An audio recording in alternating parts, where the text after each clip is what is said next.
Suspense.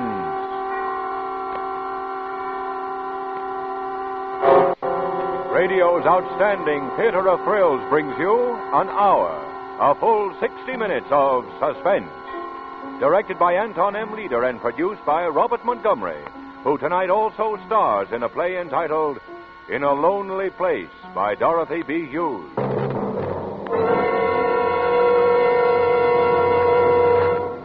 This is Robert Montgomery. The other day, a friend of mine repeated a familiar phrase. He indicated the travel folder on his desk and said with a kind of triumph, "I'm going to get away from it all." He's lucky, my friend is. He's going to change the scene, the whole scene.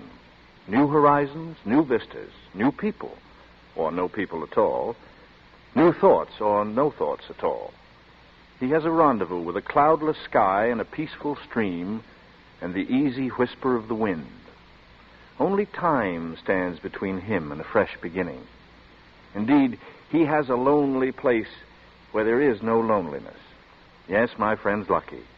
He can get away from it all with a simple change of scene, and he has no fear of being alone with his thoughts. It isn't like that with Dixon Steele. It isn't like that at all.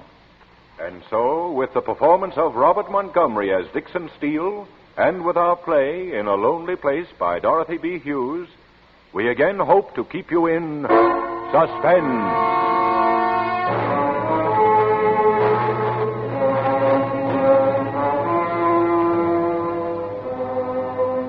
I stood there at the foot of Sunset, at the end of the city of Los Angeles, looking out through the evening fog at the Pacific.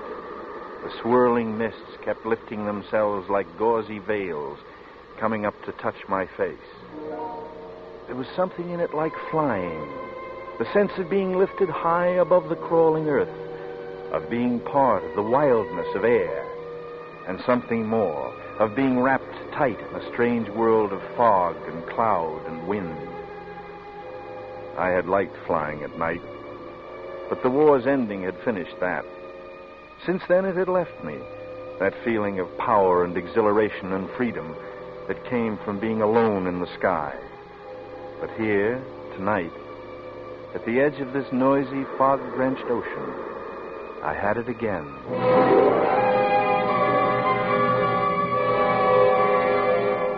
Then I turned away.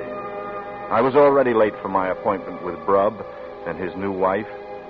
I walked past my coupe, parked at the curb, and went up the path to the little white cottage.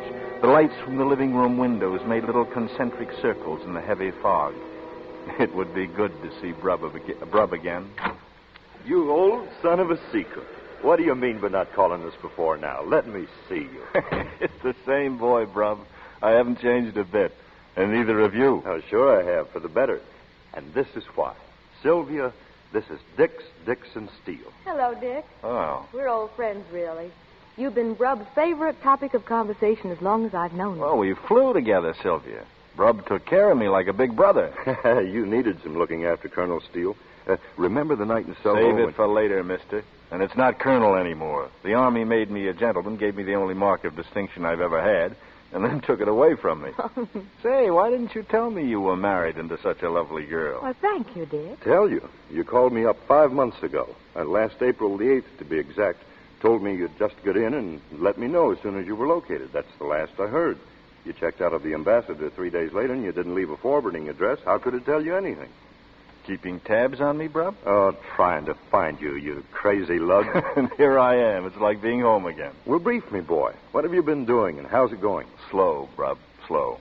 I've got a little apartment and a car and a typewriter. That's about it. The typewriter's a new touch. Trying to write a book, like 90% of the other GIs. A detective novel.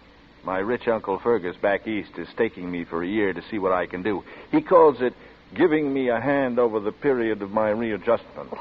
So that keeps me busy most of the time. And the rest of the time? The rest of the time, I hardly know what to do with myself. You were a hot pilot in England, Dix. Just a kid at that. Sure, it's going to take a little time. Would anyone care for something to eat or drink? Cold beer? Dick? No, thanks. Not at the moment. I'm too relaxed. We were a casual generation, Dix. And they put us in the middle of something that wasn't very casual. There's bound to be a reaction. Oh, Brub's always looking for the hidden motive power. That's because he's a policeman. Policeman? Oh, not a policeman now, darling. A detective. Oh, sorry, darling. What happened to you, Brub? Oh, my old buddies ask me why, and I can't help them. I don't know why. All I do know is it's rotten hard work. No, the things men do. You with a badge and me with a typewriter. And that reminds me, I ought to be getting back to it. Oh, but it's still early. Oh, what's the hurry, Dick? Well, Brub will want his rest, Sylvia, if he's going to dig around for the glory of the L.A. police force. It is L.A., isn't it, Brub? It is, indeed. And you do need some sleep. Plenty of work in L.A., no? Plenty. Well, I'll be seeing you two. Well, good night, Dick. We'll expect you to come off. Hey, wait a minute. We don't have your number. My number? Sure, we'll want to get in touch. Oh, yeah, right. Crestview, 90898. 90898. Good. right. You'll be hearing from me, Dick. I'd be hearing from Brub. And why not? Good old Brub with his tired eyes and rumpled hair. Brub had been my big brother. But he hadn't known everything there was to know. Some things a man keeps secret. It's amusing to keep some things secret. I wondered if they were surprised by my quick exit. But I had to get out of there. I couldn't stay. I had to figure things out. So Brub was a detective now, and he had my telephone number. There was something amusing about Brub being able to lay his hands on me whenever he wanted. Amusing and more exciting than anything that had happened in a long time. The hunter and the hunted, arm in arm. The hunt, sweetened by danger. I was driving slowly, hugging the curb, and then I saw her. A girl, an unknown girl, standing alone on the corner of Camden Drive, waiting for a bus. And buses didn't run often out here at night. I pulled up a block ahead and got out, shutting the door so it made no sound, and then I walked back toward her. She heard me coming in the fog. She turned her face to me, smiling a little, glad to have someone to share the darkness and the silence with her. I walked up to her, slowly, and I was smiling back.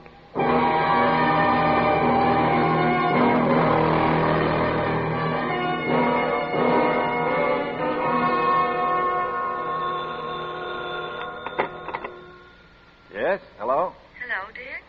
Speaking. Oh, is this Sylvia? How'd you know? Recognize your voice. I've been ringing and ringing. Where have you been? Well, I guess I slept through it. I was up late last night working on the book. Can you break away long enough to have dinner with us tonight at the club? Tonight? Oh, fine. Fine. What time? Oh, about 8. Oh, I almost forgot. Don't dress. We're informal at the beach. Thanks. You had me a little worried. My dinner coat shrank while I was away flying. Grubs, too. They fed you gentlemen altogether too well. All right, then. Tonight at 8. Thanks for calling, Sylvia. I had slept late. The day was almost gone. The apartment was already in shadows. The afternoon paper was on the lawn just outside my window. The paper. I threw on a robe and ducked out quickly. Then I was back in the room, standing in the middle of the floor, holding it, still folded in my hand, listening to the blood hammer in my head. I switched on the floor lamp and sank down into an easy chair. I lit a cigarette, and I took a deep drag. Then I unfolded it. That was all I had to do. It lay spread open in my lap. They'd found their biggest type for the headline. Strangler strikes again.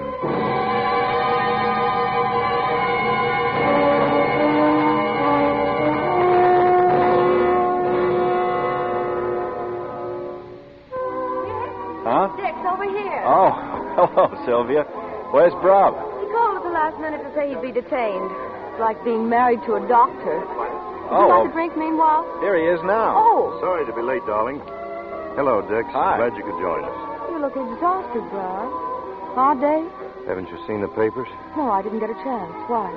It's another one. Oh, Brad. Well, what's it all about? Another woman killed. The same way. Did the commissioner call you in? Yeah, the whole department. We've been with him since 5. We've got to stop it. Yes, darling. Was it someone important? No, it never is.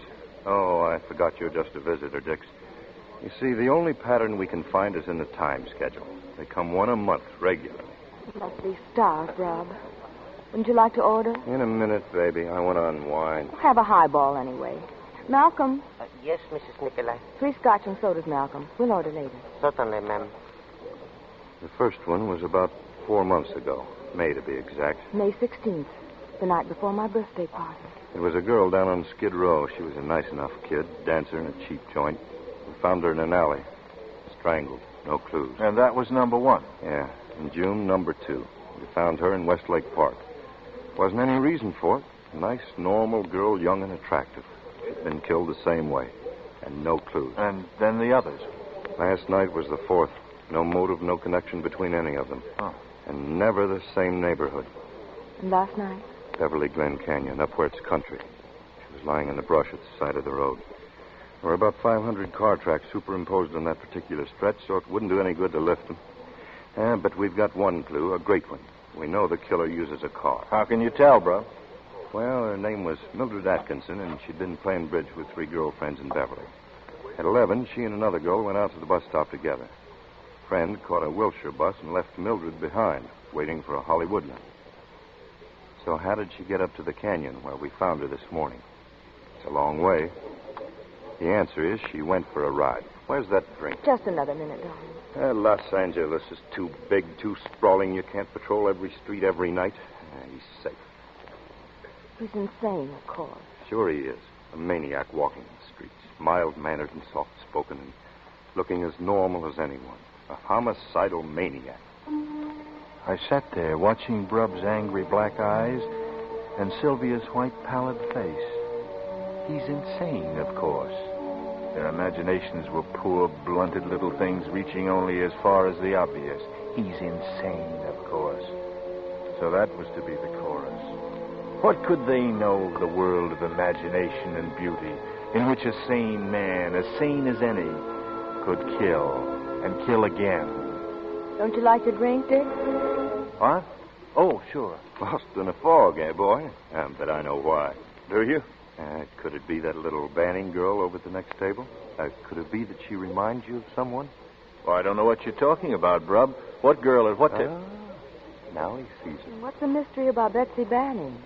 Does Dick know her? No, darling. It's just that she's a dead ringer for another girl we used to know in England. Especially Dick's. He knew her well. Am I right? Yeah. Yes, you're right. Little Brucey. This girl is so much like her. Well, you're wrong, Dick. She's not as pretty as Brucey. Don't you remember? Remember? Yes.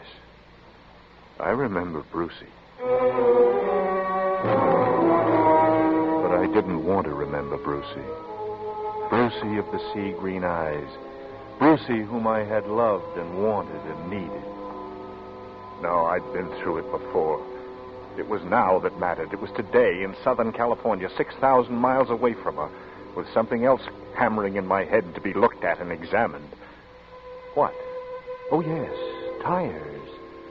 They were good tires, no patches, no distinguishing marks. Rob had said it himself. They couldn't get tire marks from dry concrete. I hadn't thought so. Still, I should have made sure. Certain gambles are legitimate. Like taking Mildred to that drive-in last night. Gambling on the muddled memory of waitresses who served hundreds of average-looking men and women every day, every night. Sure, it was a risk. But risks were like spice. Like stunt flying. As long as you used them like spice, sparingly. Like stunts, planning them with precision, I could afford to take risks. I just couldn't make mistakes. I left the club right after dinner. Got back to the apartment early. I pulled up in front and got out. I started up through the patio to my place at the rear when I saw I wasn't alone out there. She was hurrying in, not noticing me. In the blue light, her hair and her slacks and her jacket were all blue, different depths of blue. I did it out of impulse, without thought. I beg your pardon. Who is it? Well, I'm your neighbor. My name's Steele. So your name's Steele? Did you drop something? I don't know. Did I? Oh, no, you didn't. It's just conversation. Try again another time. No. Wait a minute. I just lost my dinner date. I thought maybe you'd lost yours, too. Sorry. Mine will be here any minute. You've got red hair. I didn't notice that. It's no secret. Like I say, I'm your neighbor, 4A.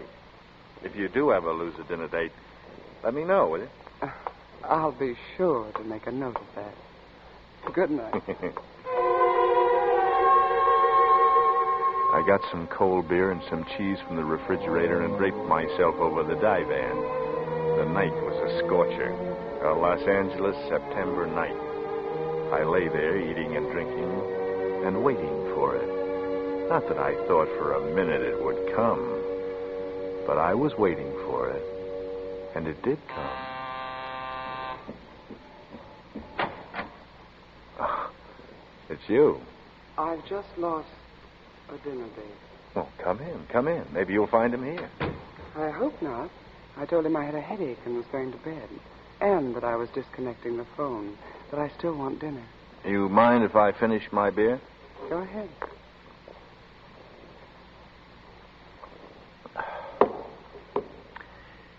I'm Dick Steele. Who are you? My name's Laurel, and that's all you get for the time being. All right, Laurel. I don't mind beginning at a crawl. I suppose you're in pictures. Not often. I don't like getting up mornings. No, I don't either. That's why I'm a writer. Why'd you come by, Laurel? Because I'm hungry. And because tonight I didn't want to sit opposite a man who's rich and 60 and eats oatmeal. You have a grudge against money? No. Only against the men and women who go with it. People who think that everything in life is for sale. I hate them. Sometimes they pay the rent and the jeweler. They don't pay mine. How did we get onto this? Haven't you finished the beer yet? All finished. And all ready. Let's go, Laurel. We ate at Carl's, out on the road to Malibu. We didn't say much. We ate and smoked and had coffee. And I watched what the lights did, glinting on that red hair. When we left there, I knew it. I knew it was the beginning of something good. She was beside me and with me, and that was enough. I'd needed her for a long time. Ever since Brucey. That's how long. This girl, this Laurel, could make it up to me, could make me forget. I parked on an open stretch overlooking the dark beach and the ocean. She wanted to go down closer, so we left the car and struggled through the sand down to the water's edge. I held her hand tightly. The spin drift salted our lips. I haven't done this in a long, long time. Having fun? Oh, wonderful. You can really smell the ocean here. Breathe, Dix. Breathe deep. Laurel, would you laugh at me if I said I was happy? That I never thought I'd be happy again? That I didn't think I could be? No, Dix. Laurel, you're wonderful. Am I? Laurel, come here. Come here.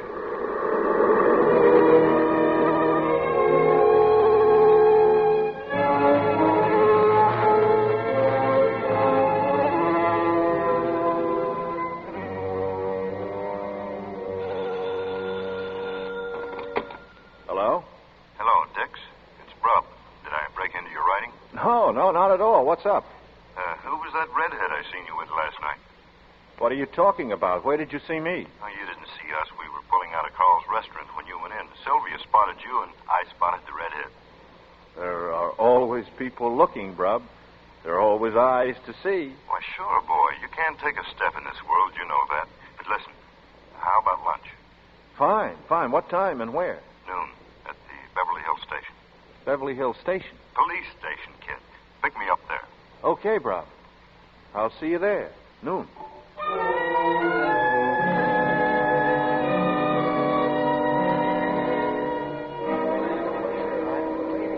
That was a nice station you got there, Brub. flowers and shrubs and a white facade. It looks like a small eastern university. Beverly Hills is just a small town, Dix. Almost a village, but the force is first rate. I'll be working out of there from now on. How's the case coming? The case? Oh, that. Yeah, it's a dead end, I'm afraid. You mean you're closing the books? We don't ever close the books. After the newspapers and all the rest of them forget it, our books are still open. That's the way it is. Well, that's the way it has to be, I guess. There's been tough cases before, but we find the answer. Our department's had cases running 10, 12 years. Sometimes it's just because we're waiting for the next move, but we find them. This is Dix, old pal, remember? What are you trying to tell me? That the criminal doesn't escape? That's right. One way or another, he's caught.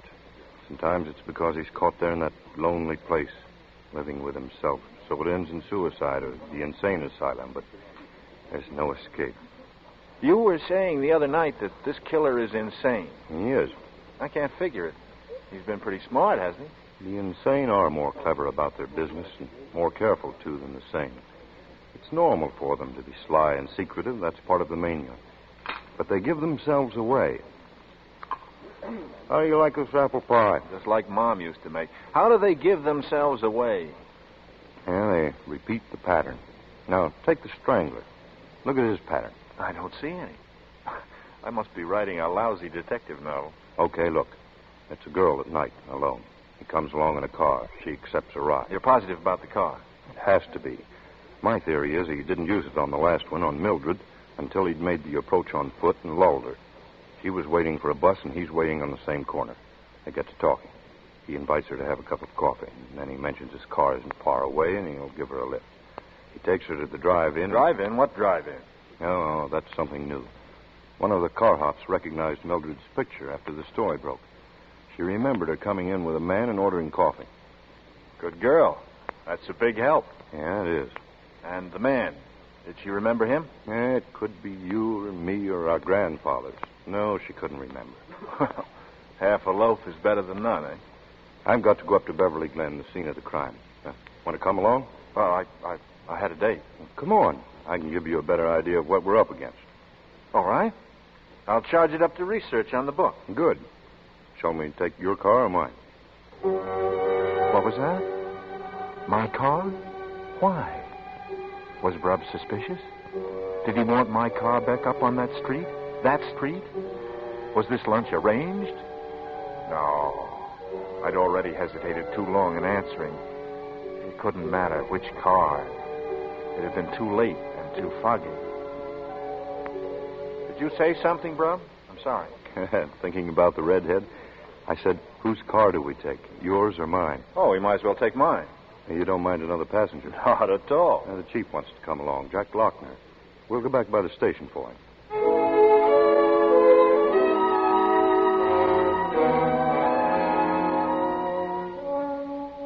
We swung out towards sunset, all three of us up front. Lochner was a tall, thin man with wispy gray hair. He didn't look like the chief of anything. I drove carefully. I suppose it's the thing to do with cops beside you.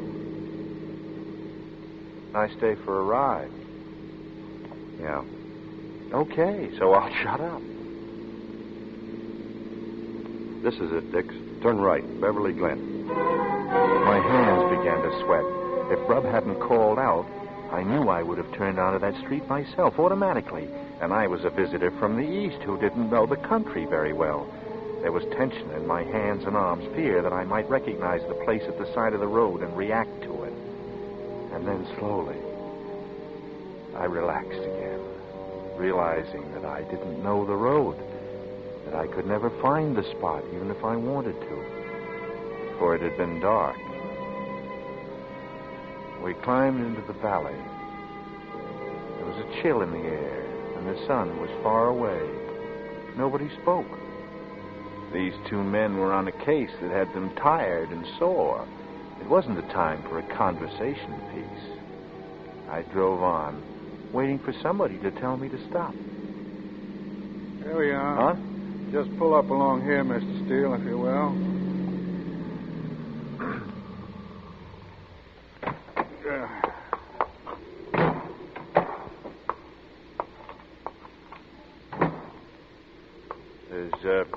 where you found her? Right there in the brush. You see how thick it is in here? He'd have known that. He'd have figured that she wouldn't be found for a long time with the leaves falling on her, covering her. And every day there'd be more leaves. Not many people look off at the side of the road when they're driving, not unless there's something scenic to look at. This canyon would be perfect. Then how was she found so quickly? Look, the milkman picked this spot in the world to have a flat. The killer figured it smart. See how the road curves here? Well, he could see any lights coming from behind 2 loops below. And he could look up to the top of the hill, see the lights of a car approaching him when it takes the first of those 2 curves. He can sit with her in the car, looking like a spooner, until the other cars go by. He was playing it safe. So he does it.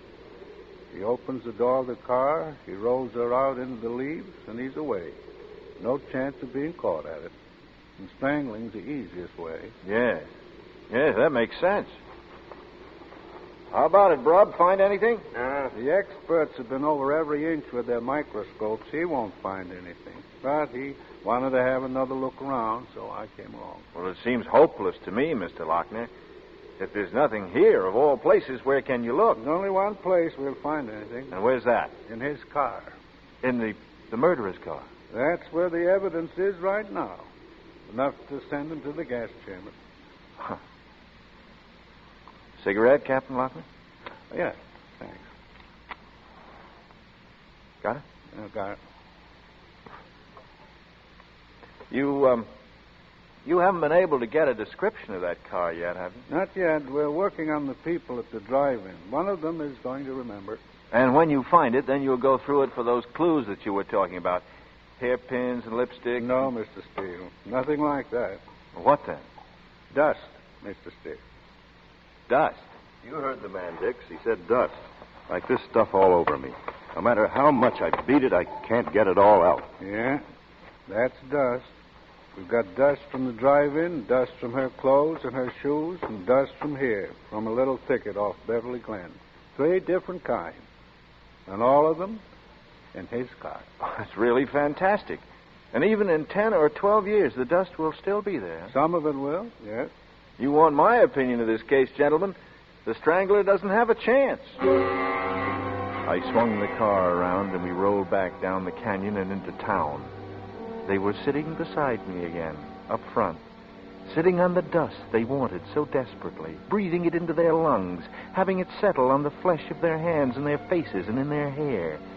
The golden little molecules that would send the strangler to the gas chamber floated gently and unseen before our eyes as we drove back. And I felt good. My hands were easy on the wheel. I could be talkative now. I was expected to be curious and impressed. I would come back to it again.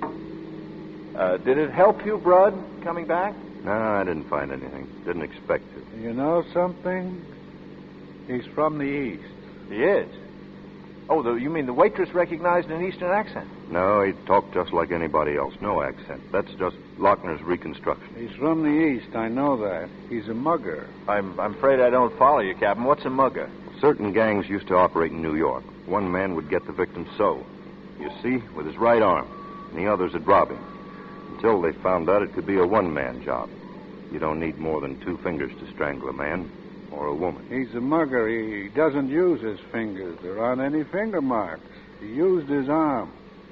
He's from the East. As a fellow Easterner, Captain Lochner, you must admit that a Westerner could have learned the trick. I've seen the way they did it in New York. He knows how. Same way. I think you're right, Loch. We keep getting closer. You will, Mr. Steele. I'll get out right here. All right.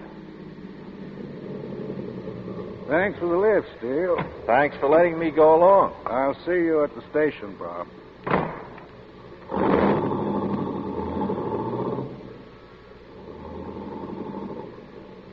Ever since this thing started, I've been afraid for her. For her? You mean Sylvia?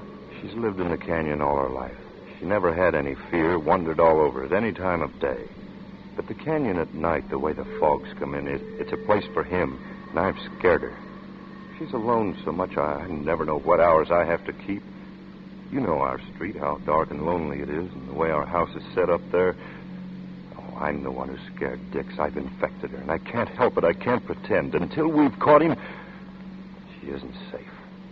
Sylvia isn't safe. I saw how it was with both of them. How they clung together, fear in both of them.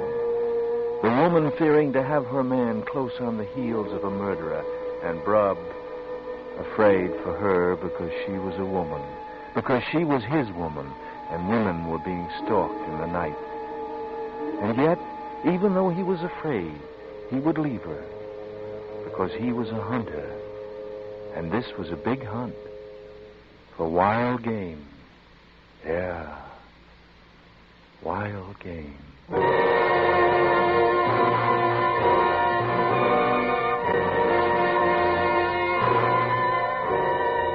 In tonight's full hour of suspense, Mr. Robert Montgomery stars as Dixon Steele in the play In a Lonely Place.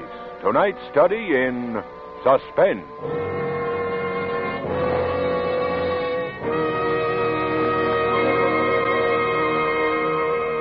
In just a moment, we will return with Act Two of Suspense.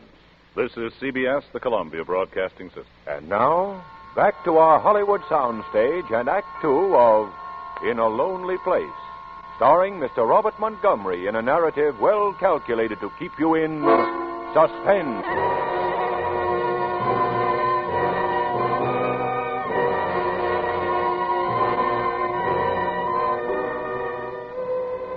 I was very tired. Tired of thinking about Sylvia and Brub and the fear that had bound them as desperately as their love for each other. I was weary of the big hunt, for I was hunting on my own. I was looking for happiness. I spent the next few days with Laurel. It got so that I didn't count the hours anymore. All I knew was beauty, and I knew intensity, and I called it happiness. And all the time, I knew it wouldn't last. I sensed the restlessness coming into her. I could feel it. Dix. Dix, what is it? Did I say something? Laurel. Laurel. Oh, what is it? You tell me. You've been sitting there without moving for more than an hour. Oh, just daydreaming. Was it something nice? Tell me about it. Turn off the radio, Dix. It's making me nervous. All right. You like a drink? Yes, please.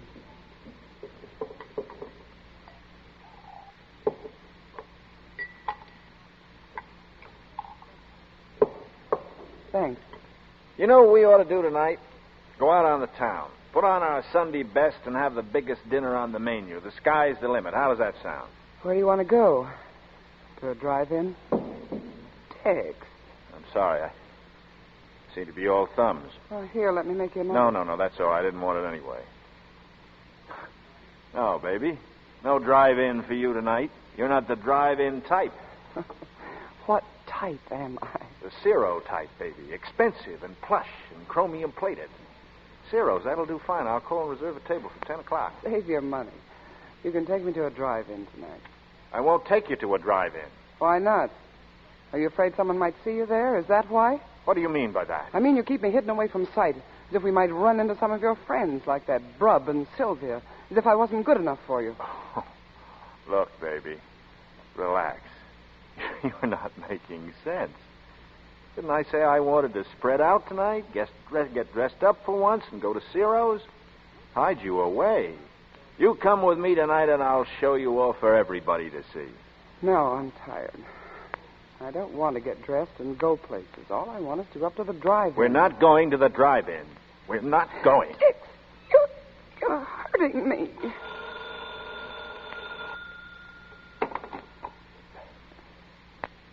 Hello? Hello, Dix. How are you? Fine. What's on your mind? Can you come over to the house? I want to see you. Sorry, bro, but I got a date tonight. I've just had a letter from England, Dix. It's about Brucey. Brucey? That's right. Okay. I'll be right over. It seems that I can't have dinner with you after all. All right. You don't seem very unhappy about it. Laurel. Yes? I'm sorry if I hurt you. Forget it. It's all right. We haven't been soft lovers. We haven't played it that way. The world keeps coming in between us. That makes me afraid. Why should you be afraid? Because I might lose you. I have to keep telling myself to remember that I can't take any chances, that I can't lose you. I can't, Laurel. Don't be afraid, Dick. You see, I love you very much.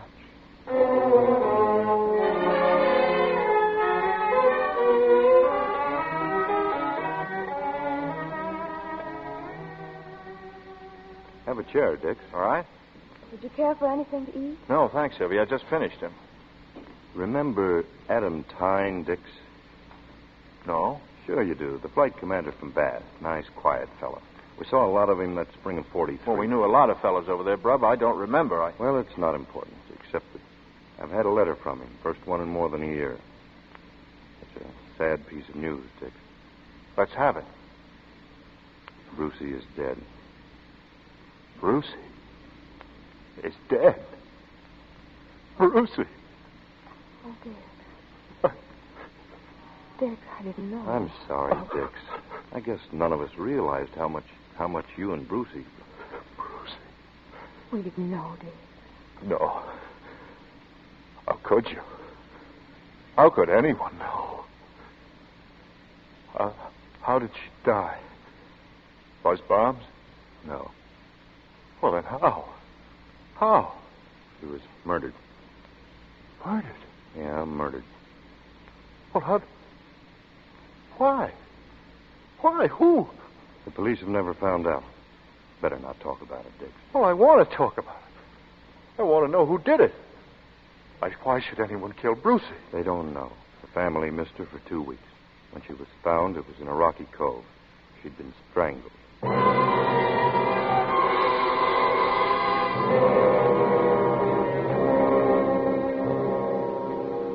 Brucey was dead. Brucey, whom I had loved, who was my only love. Brucey was dead, and no one cared. No one in all the world cared, except me. Brucey.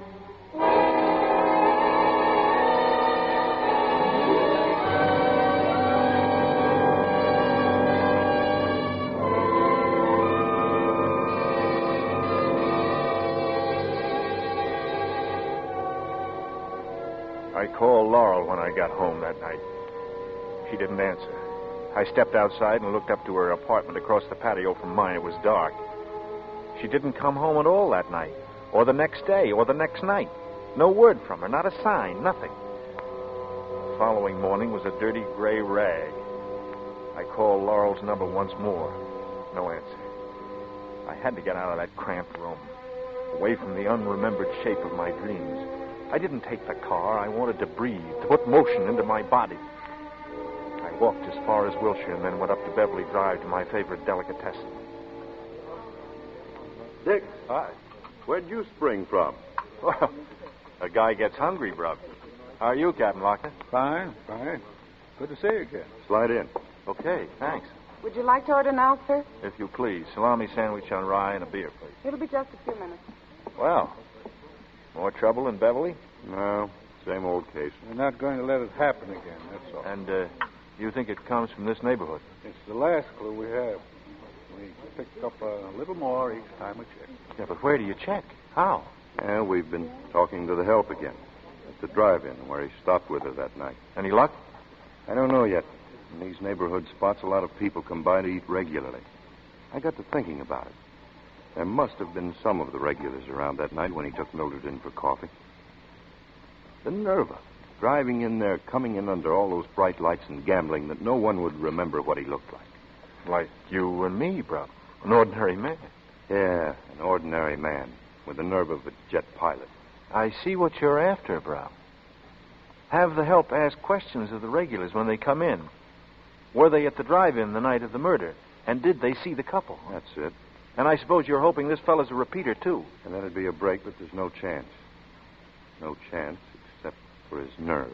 You mean he might have the nerve to walk in again? He might, Dix. He just might. And you think the help might spot him if he did? I think they might. They're keyed up to remember, Mr. Steele. A little car hop, Jean, her name is, swears she'd know him again if he came in. She'll know him if she sees him again. Only she can't describe him. That's the trouble with people in these cases. You remember how it was when we were flying, Brub? How do you mean? You said yourself he's a gambler. He's reckless. I mean, he'll take chances like going to that drive-in before killing the girl. Well, it occurs to me that it's the same kind of recklessness we had when we were flying during the war. We took chances, but we were sure that we'd pull out of them. Mr. Steele makes sense. And something else, he's probably an ex-serviceman. How do you figure that? Well, the people who saw him at the drive-in all say he's a nice-looking fellow with nice clothes. I have to say, am I right? So far. Then it's 10 to 1. He's the right age, good, healthy specimen, average. The average were in the service. I know that's not a very brilliant deduction, but it fills out the picture a little more. I'll buy that, Mr. Steele.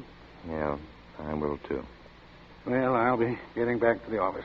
I'll be in a little later today, Chief. Okay. By the way, Captain Lochner. Yeah? Every time I see you, I seem to be asking a lot of questions I hope you haven't minded. Not at all. Rob vouched for you a long time ago. You just keep asking them. I will, Captain, and thanks. I'm late now. I want to check over those Bruce reports again. See me as soon as you get back, Rob. Right. Here's your order, sir. I beg your pardon? Wasn't yours the salami sandwich? Oh, yes, thank you. Would that be all today? Yeah, that's all right. Your check, sir. And thank you. Bruce.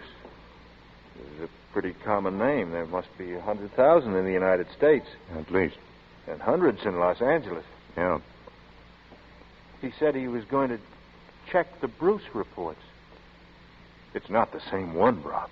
It couldn't be. Not Brucey. I'm sorry, Dix. I know it's a raw wound, but I couldn't help talking to Lochner about her. I was knocked off my pins when I heard the news, and I wanted to report on the case. I figured you'd want one, too. You were right. Then what happened? Locke cabled the London police. He thought it'd help us. That maybe Brucey was one of a series, like our series. It's far-fetched, but the killer might have been an American. England was full of GIs at the time. And was she one of the series? They don't know. There was a series, but it didn't start right after Brucey. A couple of months, then it began. The same pattern. Strangler. Well, what was the matter with him? Couldn't they catch him? No, he was never caught. After 6 months, it stopped, just as suddenly as it had begun. Maybe he was shipped back home.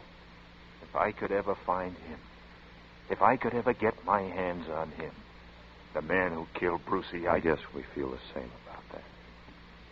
Do you want to come back with me, Dix, and see the reports? No, I don't think I could take them, Brub. You understand? Of course I do, Dix. Of course I do.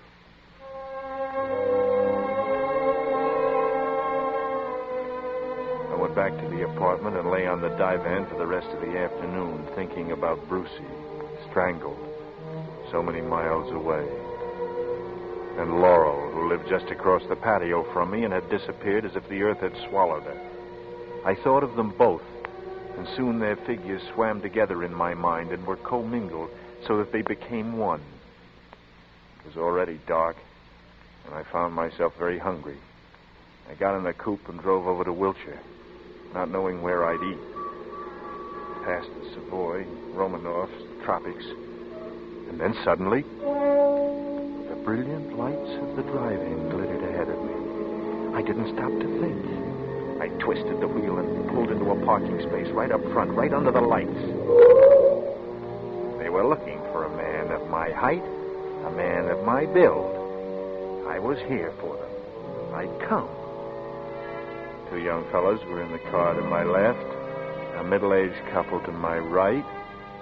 No police in sight. I was safe. The girl who came with the menu was pert and pretty, no more than 16. Good evening. Hello. Want to see a menu? Oh, I know what I want. I'll have the special tonight. It's kind of a celebration. Yes, sir. All below. I wondered what the girl's name was. I wondered if she was Jean, the car hop whom the police had alerted, the girl who would come up to each customer in the hope of finding me. And here tonight, she had found me, and she didn't know it. I ate slowly, lingering over the food, and before I left, I handed her a large tip, just to be sure she remembered me. She thanked me, smiling, and said, and I promised I would. I went out Wilshire to the ocean. The fog blew in at 14th Street, and I should have turned back then, but I didn't. I could hear the boom of the breakers, and I could smell the sea in the fog. And the fog itself was sweet and cool. It was silent. The world was shrouded in mists and silence, except for the thump of the water, the far-off cry of the foghorn. And then, at that moment, I knew what I was going to do. I got out of the car, and I listened to my footsteps across the pavement toward the beach. And then I listened to the silence as I began walking in the sand, sludging through heavy, damp sand. I passed the club where I'd gone to dinner one night with Brub, where I'd seen a young girl, a pretty brown-haired girl who looked like Brucie. I went on, trying to forget. I drifted along the deserted beach, looking for the shape of a living thing, of a woman. But I was alone. I passed a beach house where people huddled together in warmth and gaiety, and found myself trembling with hatred for Laurel. If she had come back to me, I'd not be shut out like this, cut off. They always leave you before you're ready. I groped on, my feet chained in the mud, and I stumbled and fell to one knee.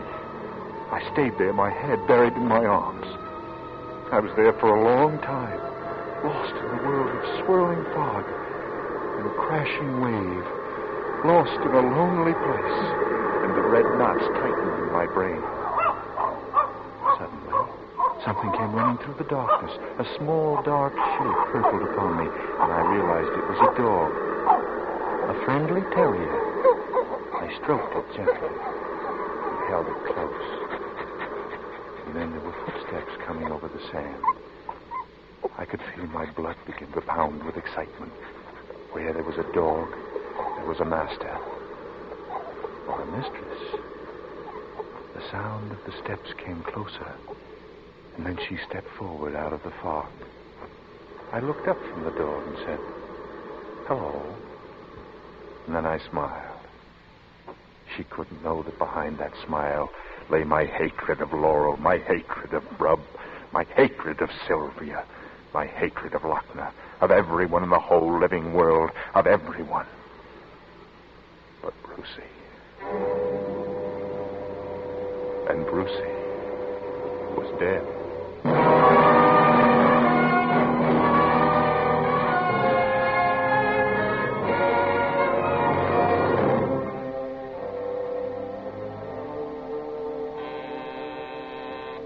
Laurel at last. Laurel. No, it isn't Laurel. What brings you, Brub? Am I invited in? Yeah, of course. Sit down. Yeah. Anything wrong? Plenty wrong. Is it Sylvia? No. What makes you think it is? Well, I don't know. You look so worried. You mean you don't know what's happened? I don't know from nothing.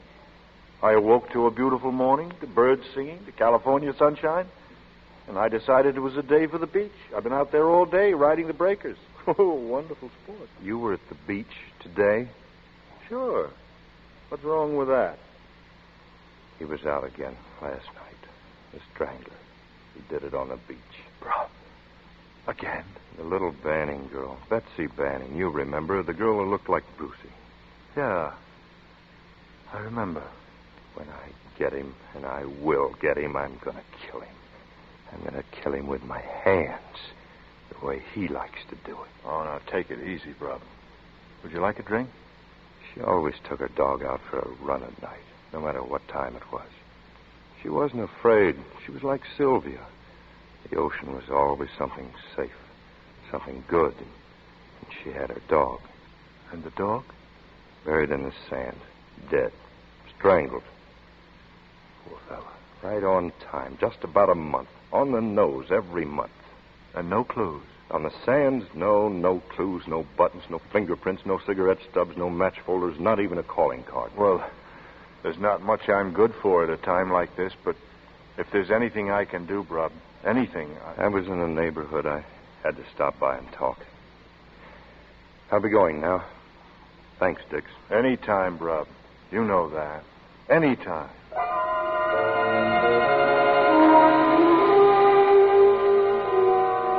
The sand had been my first mistake. For sand was an evil, penetrating thing, and could never wholly be rid of it. If dust could tell a story, then sand screamed out its secrets aloud. That was why the morning afterward, early, I had gone down to the beach and spent the whole day there in the sand. That was why I had been ready for Brub when he came. That was why I was ready for the whole L.A. police force if they wanted to come.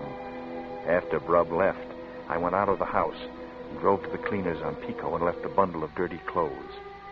Then I ate in Beverly and afterward went into Warner's Theater for a double bill. On the way home, I thought I was being followed. A large gray sedan that stayed with me for 3 miles, but I was wrong. We were together at a red light, and when it changed, the sedan shot ahead of me and disappeared into the night. I slept, without dreams, and didn't wake until late afternoon of the next day. And still Laurel hadn't come back. "Do you love me?" I'd asked her. And she'd said, "Yes." She lied in my face and in my arms. I hated her. A cheat and a liar. No one cared. No one ever cared. Only Brucey. Brucey, who was dead. Who had left me alone. Alone forever. For all of my life.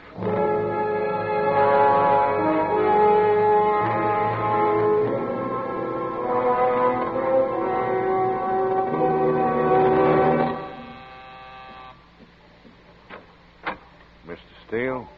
Yes. Captain Lochner would like to see you up at the station, if you don't mind. I don't mind at all. Well, take your time. There's no hurry. Well, that's all right. I'm ready now. You can follow me in your own car, if you like. It doesn't matter. You might as well take yours. You know the way, don't you? Oh, yes, I know the way. So they wanted to look at my car while Lochner kept me occupied.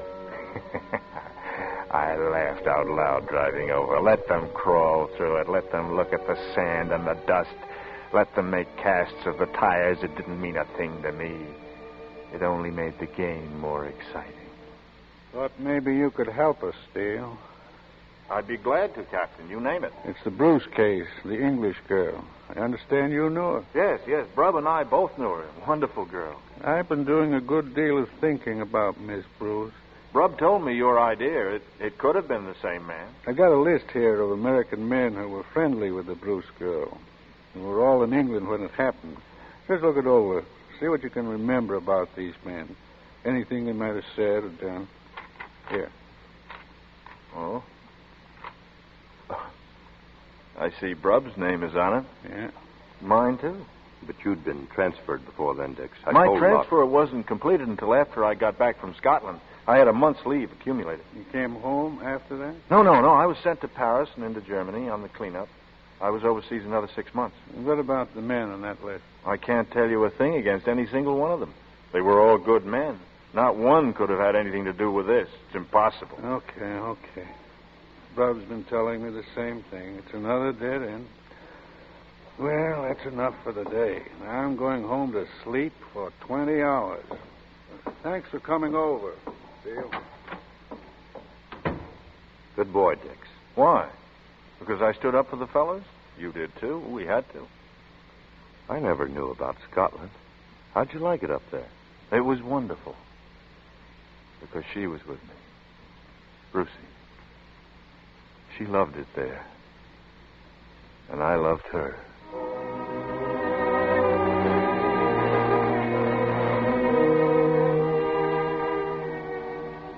The car was where I'd left it. If the police had gone after dust, they hadn't taken much. The floor mat was no cleaner than it had been before. I went home and sat in the living room, watching it get dark, not bothering to turn on any of the lights. There were no slips, no mistakes. There had never been any. There never would be any. I'd go back east. I'd get my trunk off tomorrow by express, and then I'd go by plane. Goodbye, Brubs. Goodbye, Sylvia. Thanks for the buggy ride. But first I'd find a room not too far away and hole up for a few days. Once I was gone, Laurel would come back to her apartment, and I'd be waiting in the shadows. I'd take care of Laurel. I sat there in the heavy darkness, my fingers aching, my head banded by iron. There were footsteps outside. No, not Laurel. A man coming home late from the office. But she might come tonight. I've been cleared by the police. No one need be afraid of me tonight. She might come. I sat behind the dark window, hardly breathing. Then I heard them coming, clicking on the pavement, high, pointed heels. I looked out. Slacks, a careless coat over the shoulders, a scarf to mask her flaming hair. I moved quickly, out the door, stepping softly through the windows, coming up behind her. So you decided to come back? Turn around, look at me. Sylvia. Yes, Sylvia. Where's Laurel? Where's Laurel? What have you done with her? Laurel's all right, Dix. She's all right. Where is she? Where is she? She isn't coming back. She's safe, and she's going to stay safe. So you poisoned her against me because you hate me. From the beginning, you hated me. No, Dix, no. Only I did feel something was wrong with you. From the first night you walked into our house, I knew something was terribly wrong. You knew? What could you know? A jealous dame. You couldn't even stand to see Brub have a friend like me. Wanted me all for yourself, didn't you? And now, Laurel, you take her away from me, Laurel too. Huh? came to us because she was afraid. Afraid of you and what you might do to her. That's a lie. Is it, Dix? Tell me, what happened to the girl who had coffee in the drive-in with you? What happened to the girl in Westlake Park? The girl down on Skid Row? Sylvia, I'm going to kill you. No! All right, get him. Hey, all right. It worked, Rob. It worked.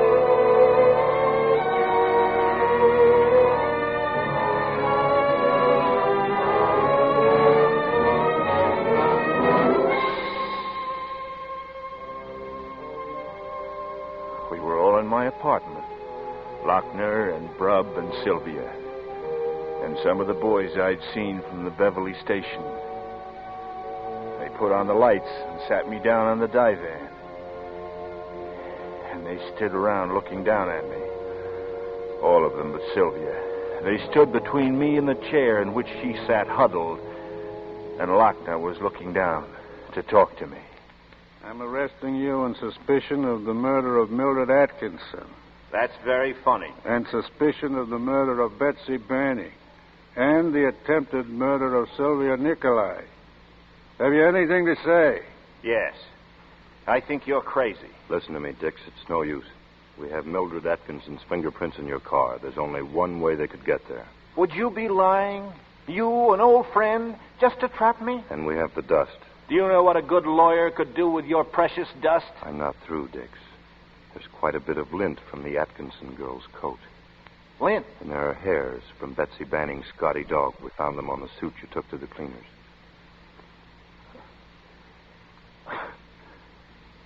But you can't think of everything, Brub. Especially when you're rushed. When your luck runs out. Dix, look at me. Why did you do it? Why? Was it because you loved Brucie and she wouldn't have you? Is that what set you off? Is that what made you do it? Brub. Why, Dix? Tell me why. Because I killed Brucie.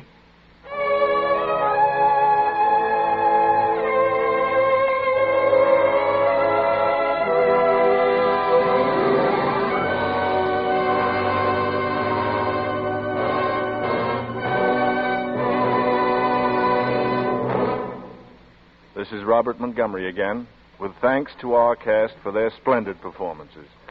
Next week for Suspense, We've chosen a story with triple threat possibilities. The title, the story, and the author, taken by themselves, are enough to command our interest. In combination, they become a dramatic force powerful in suspense. I speak of Nightmare by William Irish, a story which fuses reality with unreality in a frightening pattern of fear and suspicion. If you've ever had a nightmare, you know its impact. You know the difficulty with which you cast it aside. If you've never had a nightmare, we cordially invite you to have one on us next week, when with Nightmare by William Irish, we again hope to keep you in suspense. Good night. Mr. Montgomery may currently be seen in the Universal International production Ride the Pink Horse. In a Lonely Place by Dorothy B. Hughes was adapted for radio by Irving Ravitch, directed by Anton M. Leader, and produced by Robert Montgomery. Lud Gluskin is our musical director and conductor, and Lucien Morawek composes the original scores. Next week, hear Nightmare on radio's outstanding theater of thrills, 1 hour of Suspense.